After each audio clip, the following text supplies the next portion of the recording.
Hey, what's going on YouTube? Ian here, and you're watching Atkins Nature Aquariums. And today, it's gonna be nothing new, starting out 2022. But we're gonna do some maintenance on my saltwater tank. And to start the new year off right, I'm gonna do a water change on it.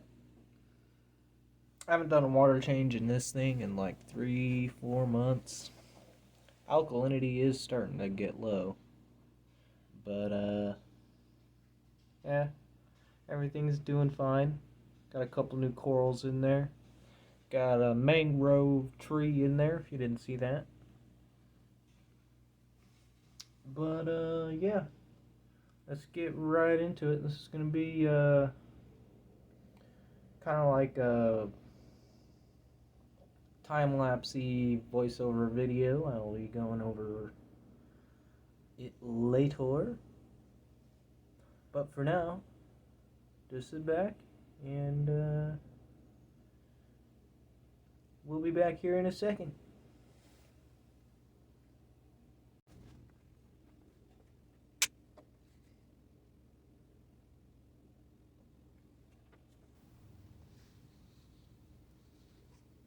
So I don't usually do a whole lot of maintenance on this tank. It's honestly been a super easy tank for me and super low maintenance. The most I really do is just clean the glass, fill up the reservoir for the auto top off, and feed the fish. I do a little bit of testing here and there just to make sure everything's alright, but all in all, it's a pretty simple system and pretty easy to maintain itself. And I mean, there's not really much to talk about cleaning the glass, but I just use a mag float scraper and it does a good job. I usually don't touch the left side panel or the back panel. I leave that alone for all the copepods and the snails and stuff. And there are a lot of copepods in here. When I turn the light on in the morning, it's just a ton of copepods on the glass. And there's also a lot of Aiptasia. Tons of them. And Aiptasia are this little pest anemone. They're kind of ugly looking. They can kill and sting other corals if they get in their way. They can also eat copepods, and they're just not very pretty to look at. So I use this thing called Aiptasia X, and it's like a biodegradable chemical that can stay in the tank, and it should be fine. Everybody uses it in the hobby, and there's people that like it, people that don't like it. If you have a way to control Aiptasia better than what I'm showing here, let me know down in the comments. If you're an experienced reefer and you guys know a good way. Right now this is my only way, and I have thought about getting a small filefish just to see if he could help keep them under control, but I'm not sure. And a weird thing I wanted to show you was these little worms are coming out of the freaking Aiptasia when I put the Aiptasia X on there. That's real creepy. This is pretty weird and like squirmy to look at. But yeah, I don't know if that's normal. I mean, this is all pretty new to me. I've only used the Aiptasia X a few times. And this is around a 10-minute video, but it's sped up to like 2 minutes, something like that. And it's just slowly shrinking and shrinking. And during the time of this recording, I was checking the salinity of the salt water I mixed up, and it was pretty low, so I added some more salt, and I'm gonna wait a couple more hours, let it just keep mixing with the pump in the bucket. I do mix my own salt water with tap water. Some people might say that is wrong, and it's not good to do. But my tap water is very clean. There is no ammonia, no nitrates, no phosphates, zero GH, zero KH. The pH comes out of the tap 6.8 all year round. And it's around 18 to 20 TDS. So it's very clean, very low TDS tap water. And so that's the only reason why I use my tap water. Because I found most of the fish stores around me selling RO water.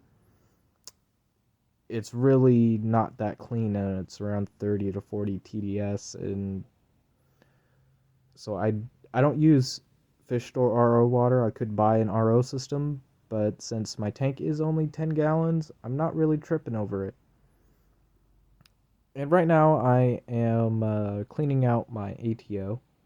That was the sensor you were looking at. And this is the pump. That's the siphon brake. Very important to add the siphon brake above the water level in your tank. And the water level in mine is pretty close to the top, but not all the way to the top. It's usually a couple inches, like in that area here. But I usually don't go over that line, but that's the too high line, just to be sure. And that's just for redundancy and being sure I don't flood my house, which is very important.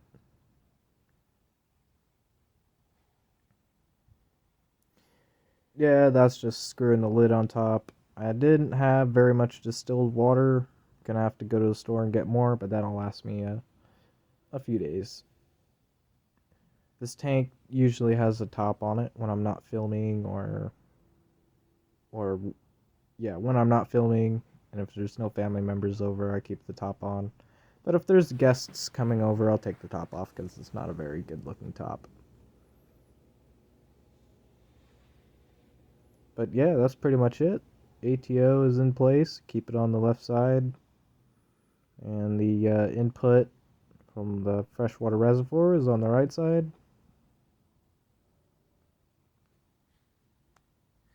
Like I said, it's a really easy tank to take care of.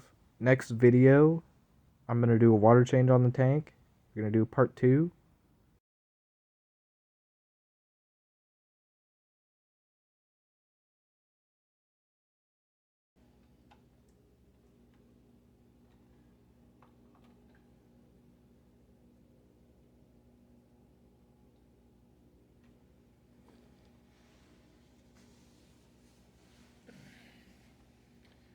And then if you excuse me 1 second, I gotta go to the Aqua Illuminations app and turn on my Nero 3. Alright. So now, all the corals are like, oh, there's flow everywhere now. Large polyp xenia didn't really like that. And all that stuff floating around is all that Aptasia X, and it is safe to reef safe for the aquarium. It can stay in there. It'll just degrade. It's biodegradable. Plus, when I do a water change, I'll get most of that out, and the filter will pick it up, and yeah, it's no big deal. It won't harm the corals. But this is new. This is a little mangrove I picked up, and I do need to get it its own light source. It's kind of next to a window, but doesn't really get much light. So I do need to get it a little lamp or something. And the first LPS coral that my girlfriend picked out, she was like, no more softies. This is a tank full of soft coral, and she wants it to be a little bit more mixed. So she wants hard coral. Of course she does. But I'm trying out with an easy one. This is a candy cane. We also got some zoas. Hermit crab walked all over them, so a couple of them are closed up. But they're going to open up. Also got these cool glasses. They don't really work well for this light, but when the nighttime light comes on, it looks amazing with those glasses. I'm not going to do it right now because the corals are already pissed off. But I moved the worm rock up just so that he kind of gets a little bit more flow and light and stuff. They don't really need light.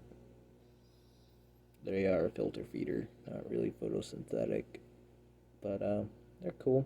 Got a couple of worms on there with my little clam. Got the clownfish still. Lemon and candy are still in there. Hermit crabs, put a few shells in there for him. He was using them for a while and then he went back to this one. Snails are all doing good. So yeah, that's this reef tank. If you guys have any questions or anything, post them in the comments below. I'm going to be signing out here.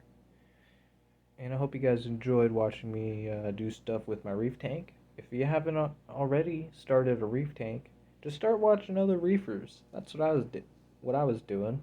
I still do. I was watching reefing videos way before I started my first reef tank, and I think that's what helped me succeed. And also picking easy corals and just keeping it simple. You know, there's no sumps, no protein skimmers, no doodads, just an ATO, a nice wave maker, and a cheap light, nice hang-on back filter. But yeah, that's gonna be it for this video. If you guys haven't check out the playlist on this tank and see how it's grown throughout the past about half a year, a little bit more than half a year. Coming up in May, it'll be its 1 year anniversary that I've had this tank, and that's exciting. Everything's doing good. So I hope you guys enjoyed the video, and peace out.